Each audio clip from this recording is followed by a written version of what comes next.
So hello friends, welcome to my video. हम लोग अभी एएलपी का तैयारी कर रहे हैं, जिसमें हम लोग ALP and NTPC and all those things, जिसमें हम लोगों का एक जो इंजीनियरिंग का पार्ट है उसमें क्या था, सेफ्टी एंड ऑल। सो इसमें हम लोगों का एक टॉपिक था जो कि था फायर्स। ठीक है, जो फायर्स है तो उसके कितने क्लासेस है, तो मैं एक वेबसाइट है उसके थ्रू पढ़ रही हूँ। आप लोगों को मैं लिंक दे दूंगी, आप इससे पढ़ सकते हो।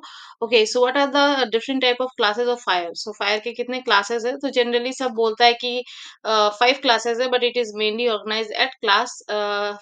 Generally everyone used to say that कि 4 classes है, ABCD, but क्लास के भी एक है। ठीक है, तो क्लास ए में क्या होता है, जो भी फायर मतलब किसी भी कारण से कहीं अगर आग लग जाती है, आग लगने का कारण जो है वुड, पेपर, फैब्रिक्स, ये सारा जो चीजें, सम प्लास्टिक, तो अगर वो सारी चीजों के कारण से अगर आग लगती है तो क्लास ए के अंदर में आ गया।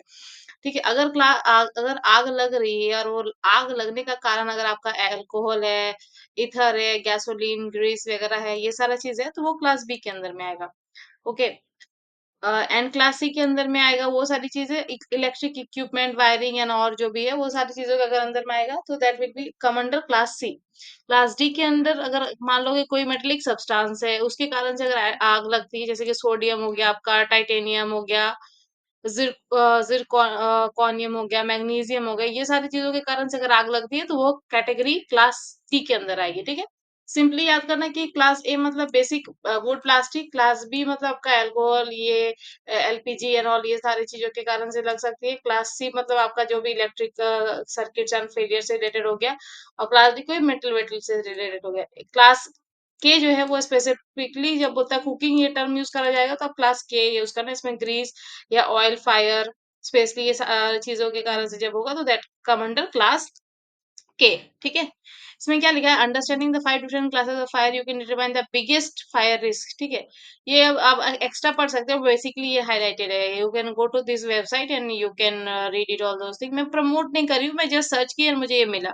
Okay, so let's go to the important part, how to prepare and all. तो अब देखो प्रिपरेशन कैसे करते हैं। अगर मान लो तुमसे पूछेगा कि इसको बुझाएंगे कैसे, तो क्लास ये सबसे बेस्ट ग्राफ है एंड सॉरी बेस्ट टेबल है। क्लास ए आपका देखो, फ्रीली बर्निंग कंबस्टेबल।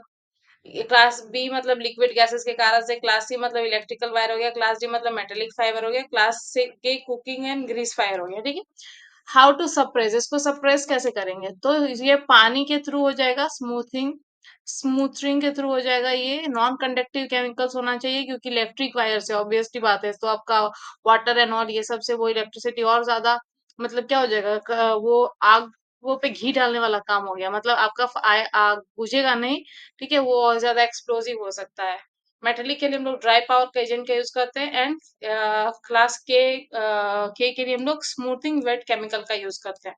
ओके, अब देखो इसमें क्या है, मतलब ये सारी चीज किसके अंडर में आता है, तो एसी पावर या फिर पाउडर वाटर, फोम मिस्ट, ये सारी चीजों से हम आग बुझा सकते हैं। अगर क्लास ए के कारण से आग लगी हो तो, क्लास बी के कारण से लगी हो तो CO2, water mist, ABC powder, ये सब कर सकते हैं। क्लास सी के कारण से लगी हो तो वाटर मिस्ट, क्लीन एजेंट, ये सारी चीजें हो सकती है, बट पाउडर होना चाहिए। एंड क्लास डी जब भी मेटिकल के लिए तो वो पाउडर होगा।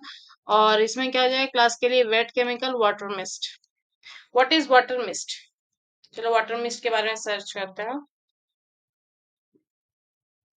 तो अच्छा, वाटर मिस्ट के बारे में अभी हम सर्च, आप लोग सर्च करके बताना, क्योंकि मैं अभी स्क्रीन शेयर कर रही हूँ, अगर वो हट जाएगा फिर मैं इसी स्क्रीन को शेयर कर रही हूँ। खैर, so you will google it and you can check it one more time, but generally ये सारी चीजें ही होती है, तो बस इसको याद रख लेना क्लास ए के अंदर में क्या क्या है, तो आपका एक पार्ट सॉर्टेड हो जाएगा। That's all for today. If you like all such kind of topics, so you can tell me, I can make such more videos. Bye bye.